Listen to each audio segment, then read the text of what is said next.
Hi. இன்னைக்கு நான் Manappuram finance stock பத்தி பேச போறேன். ஸோ இந்த மாதிரி ஒவ்வொரு ட்ரெண்டிங் ஸ்டாக்ஸ பத்தியும் தொடர்ந்து நெறைய விஷயங்கள் தெரிஞ்சுக்க, நம்ம தமிழ் ட்ரேடர் ஜோன் யூடியூப் சேனல சப்ஸ்கிரைப் பண்ணிக்கோங்க. இன்ஸ்டன்ட்டா நெறைய இன்ஃபர்மேஷன்ஸ் தெரிஞ்சுக்க இன்ஸ்டாவ ஃபாலோ பண்ணுங்க. மணப்புரம் ஃபினான்ஸ் ரூ. 362 விலையில தன்னோட 52 வீக் ஹை 382 அப்படிங்கிற ஹை கிட்ட கம்ஃபர்டபிளா ட்ரேட் ஆயிருக்கு. ஸோ லாஸ்ட் மந்த் தான் 382 அப்படிங்கிற அந்த லெவலை ரீச் பண்ணுச்சு. ஸோ இந்த ஸ்டாக்கை பொறுத்த வரைக்கும் நிறைய விஷயங்கள் நான் இந்த ஸ்டாக்கை பத்தி சொல்லணும். பிகாஸ் இந்த ஸ்டாக்கை பிலோ ₹100 ஸ்டாக்ல இருந்து நான் பேசிட்டு இருக்கேன். ஸோ இந்த ஸ்டாக் கோல்டு பிசினஸ் பண்ணக்கூடிய ஒரு நான் பேங்கிங் பினான்சியல் செக்டாரை சார்ந்த என்பிஏ நல்ல சாதகமான ஒரு பங்கு தான். என்பிஏ நான் பெர்ஃபார்மிங் அசட்ஸ். ஜென்ரலாவே நீங்க நான் பேங்கிங் ஃபினான்ஸ் ஸ்டாக்குக்கு போறீங்க அப்படின்னா உங்களுக்கு இந்த நான் பெர்ஃபார்மிங் அசட் அப்படிங்கிறது ஒரு ப்ரெஷர். பட் கோல்டு ஸ்டாக்ஸை பொறுத்த வரைக்கும், அதாவது தங்கத்தை அடமானமா எடுத்து பணம் கொடுத்து நான் பேங்கிங் ஃபினான்ஸ்ல பிஸியா இருக்கக்கூடிய மணப்புரம் ஃபினான்ஸுக்கு அந்த என்பிஏ அப்படிங்கிற ஒரு பெரிய ப்ரெஷர் இருக்காது. இல்லைன்னு சொல்ல மாட்டேன், but there is no biggest pressure on this. So நான் பேங்கிங் ஃபினான்ஸ் ஸ்டாக்னு உடனே அந்த என்பிஏ அப்படிங்கிற பேர்டனை நம்ம இந்த பங்கு மேல வைக்கணும் அப்படிங்கிறது இல்லை. இதை தாண்டி இல்லைன்னு சொல்றதை விட கொஞ்சம் கம்மி. ஸோ மணப்புரம் ஃபினான்ஸ் 33,597 கோடி மார்க்கெட் கேபிட்டலோட தன்னோட 52 வீக் ஹை 382ல ட்ரேட் ஆயிட்டு இருக்கிற 245 அப்படிங்கிற 52 வீக் லோல இருந்து நல்ல ரெக்கவரி ஆயிட்டு இருக்கிற ஒரு பங்கு. இதோட PE 33.8, இதோட புக் வேல்யூ 171, இதோட டிவிடெண்ட் ஈல்டு 0.97%. அண்ட் இந்த மணப்புரம் அப்படிங்கிற ஒரு ஸ்டாக்கோட ROCE 8.25% ஆகவும் ROE 6.97% ஆகவும் இருக்கு.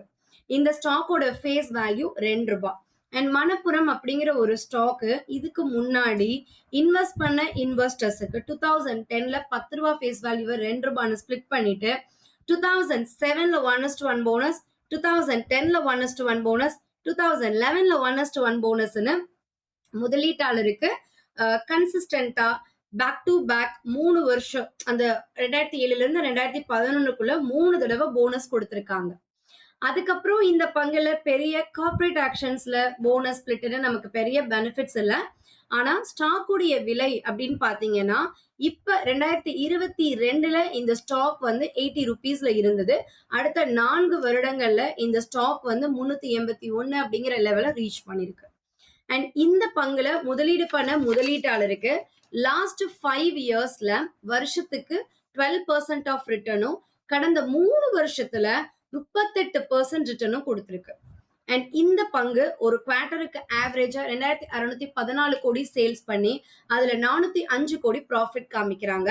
இது கடந்த குவார்டர்ஸை விட ரொம்ப டல்லா, லைக் 2024க்கு அப்புறம் இந்த நிறுவனத்துடைய பிசினஸ் அண்ட் ப்ராஃபிட் ரொம்ப கம்மியாச்சு. ஆஃப்டர் த லாங் டைம் 2024 செப்டம்பர்ல இவங்க பண்ண பிசினஸ் 2026ல தான் அகெயின் மீட் அவுட் பண்ணியிருக்காங்க.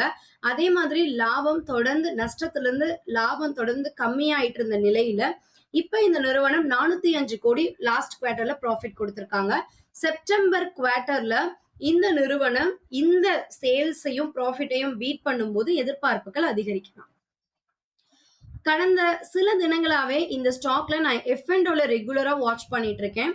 ஸோ 293 அப்படிங்கிற லெவல்ல ஜூன்ல லோல இருந்த stock July and August 6th இந்த ஸ்டாக் ஜூலைல பாத்தீங்க அப்படின்னா it's hit 381. So the stock having a good potential அப்படிங்கறத இந்த ஒரு சார்ட் ஷோ பண்ணுது. இந்த பங்குக்கு இருக்கக்கூடிய ரிஸ்க் அப்படின்னு பாத்தீங்கன்னா, எஸ் அப்சல்யூட்லி இவங்க கோல்ட தாண்டி they are giving a loans. So அப்ப அந்த ஒரு ப்ரெஷர் இவங்க எடுக்கணும். சேல்ஸ் growth, வருஷத்துக்கு இந்த நிறுவனத்துடைய சேல்ஸ் growth போன வருடம் 10,000 கோடியா இருந்தது, இந்த வருடம் 9,509 கோடியா குறைஞ்சதும், 1,200 கோடி லாபத்திலிருந்து 993 கோடியா குறைஞ்சதும் கொஞ்சம் வீக். அதை தாண்டி கன்சிஸ்டன்ட் ப்ராஃபிட்ல இருந்து இவங்களுடைய ப்ராஃபிட் வீக்கா இருக்கு. லாஸ்ட் 5 இயர்ஸ்ல இவங்க சேல்ஸ் ப்ராஃபிட் ரொம்ப ரொம்ப வீக். லாஸ்ட் 3 இயர்ஸ்லயுமே இன்னும் இவங்க அந்த லாபம் அப்படிங்கிறது இன்னும் எக்ஸ்டெண்ட் ஆகல. அது ரொம்ப இம்பார்ட்டன்ட்ல. மத்தபடி இந்த ப்ராஃபிட் அண்ட் சேல்ஸ் அப்படிங்கிறது இந்த குவார்டர்ல நல்ல அறிவிப்பு வரும்போது இந்த ஸ்டாக்குக்கான மூவ் எதிர்பார்க்கிற அளவுக்கு இருக்கலாம். ஸோ ஸ்விங்ஸ் ட்ரேடர்ஸ் இந்த பங்கை வாட்ச் லிஸ்ட்ல ஆட் பண்ணலாம்னு நான் நினைக்கிறேன். மத்தபடி ப்ரமோட்டர் போன குவார்ட்டரை விட இந்த குவார்ட்டர் 10% அதிகரிச்சிருக்காங்க. எஃப்ஐஐ கிட்ட 22.30 ரொம்ப ஸ்ட்ராங்கா இருக்கு. டிஐ கிட்ட 14.85 மெயின்டைன் ஆகுது. ஸோ எஃப்ஐஐ கிட்ட ப்ரமோட்டர்ஸ் திரும்ப இந்த ஸ்டாக்கோட ஹோல்டிங் அதிகரிச்சிருக்காங்க அப்படிங்கிறது வேல்யூ ஆடட் விஷயம். And DI also increased. அதாவது எஃப்ஐஐ ஆல்ரெடி 30% வச்சிருந்தவங்க இப்ப 22 இருக்கு. டியா ப்ரமோட்டர் வந்து 35ல இருந்து 41 அதிகரிச்சிருக்காங்க. ஸோ எஃப்ஐஐ கிட்ட இருக்கிற ஹோல்டிங் கொஞ்சம் ப்ரமோட்டர் கிட்ட கம்பேக் ஆயிருக்கு அப்படிங்கிறது ஃபைன். அதே மாதிரி பப்ளிக் கிட்ட இருந்தும் ஹோல்டிங்ஸ் வந்து கொஞ்சம் ப்ரமோட்டர் கிட்டையும் டிஐ கிட்டையும் ஹேண்ட் சேஞ்ச் ஆகுது. ஸோ அந்த பங்கு மேல ப்ரமோட்டர் எஃப்ஐஐ டிஐஐ கிட்ட ஒரு ஹோப்ல இருக்கு அப்படிங்கிறது இந்த ஹோல்டிங் பேட்டர்னை வச்சு நான் ப்ரிடிக்ட் பண்றேன்.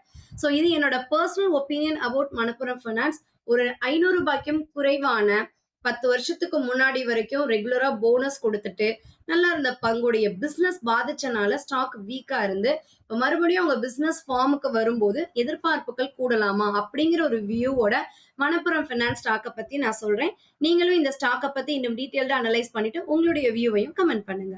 தேங்க்யூ ஃபார் வாட்சிங். Have a fantastic day to every one.